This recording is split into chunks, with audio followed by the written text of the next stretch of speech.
நீங்கள் என்னைக்காவது டாய்லெட்டில் இருக்கும்போது என்னடா நமக்கு இவ்வளோ ஃபென்டாஸ்டிக்கான ஐடியாஸ் வருது, க்ரியேட்டிவான ஐடியாஸ் வருதுன்னு யோசிச்சிருக்கீங்களா? I am Vicky. It's time to explain Vicky's வெரிட்டஸ்.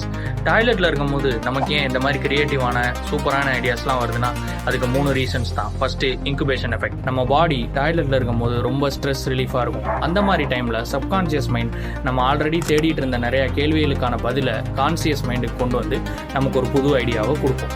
Second, default mode network இருக்கு. நம்ம மைண்டு எப்போவுமே அலபாஞ்சிக்கிட்டே இருக்கும். ஸோ அந்த மாதிரி நேரத்தில் நமக்கு சரியான தகவல்கள் கிடைக்கவே கிடைக்காது.